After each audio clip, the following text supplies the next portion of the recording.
Summer squash. Hi, I'm Erin. I'm a registered dietitian with MSU Extension, and in this video I'm going to be discussing summer squash, one of my favorite vegetables.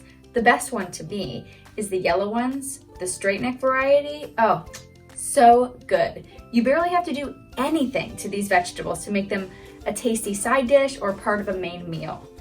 So in this video, I'm going to be covering summer squash nutrition, purchasing options, storage, preparation, and the best part, a quick and easy recipe that you can try at home. So let's get started. Summer squash is kind of a catch-all term for squash that are in season in the summer. Other types of squash like pumpkin, butternut squash, and acorn squash are in season in the fall. You might be most familiar with zucchini. I might be projecting because that's the squash that I'm most familiar with. But there are all sorts of varieties. Common varieties include Cocozelle, Crookneck, Pattypan, and Straightneck. The nutrients are generally the same between varieties, and they're a good source of vitamin C and vitamin B6. Vitamin C is a pretty popular vitamin, and you might be familiar with the fact that it helps heal wounds and that a lack of it can cause scurvy, which in the US is pretty rare. Vitamin B6 is probably a little less popular, and many people might not be as familiar with it, but trust me, vitamin B6 is familiar with you. It helps your body metabolize protein, carbohydrates, and fat, and it's also important for cognitive development. A lot of these nutrients are stored in the skin of the squash, as well as other vegetables.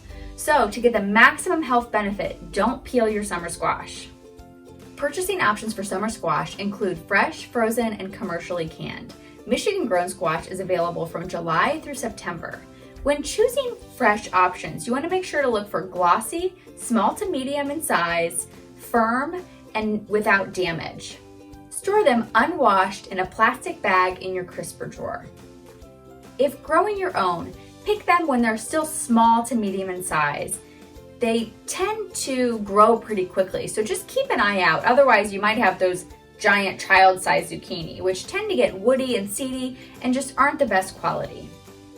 So what do you do with all that extra squash you have if you have a couple of squash plants? You could give it away, or you could preserve it for later. You could freeze it or pickle it.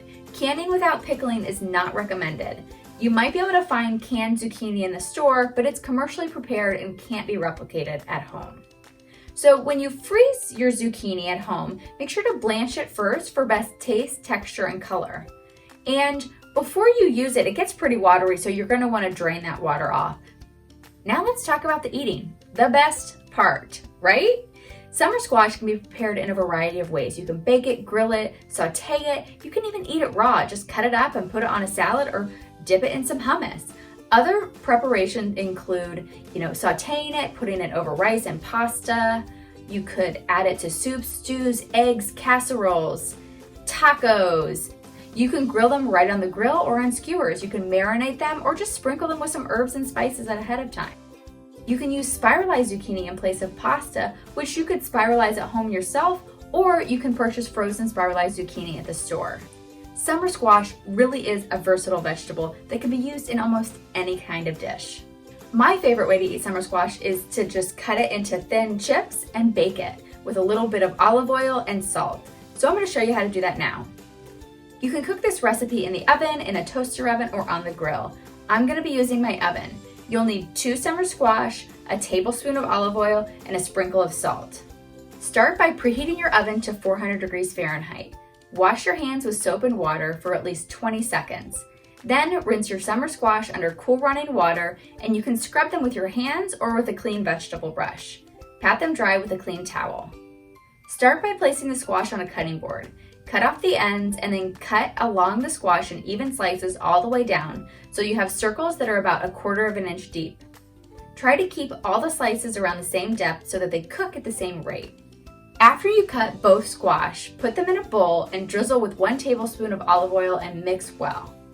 I just like to get in there with my hands and spread it around. Make sure to separate the slices. They kind of like to stick together.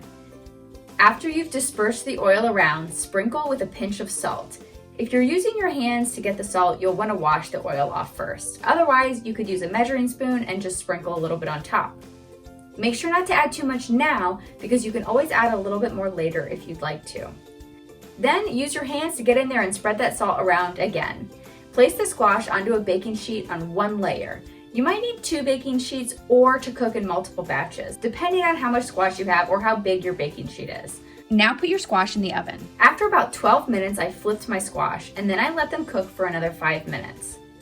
If you want them to be crispier, you could cut them thinner, cook them at a higher temperature, or you could try to put a baking rack on top of your baking pan, which allows the air to circulate around the squash and gives you a little crispier texture. When you're all done, you could serve this as it is as a side dish, or you could incorporate it as part of the main meal. I topped mine with leftover homemade turkey spaghetti sauce.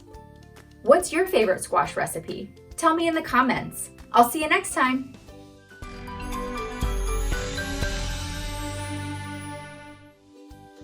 Thank you for watching.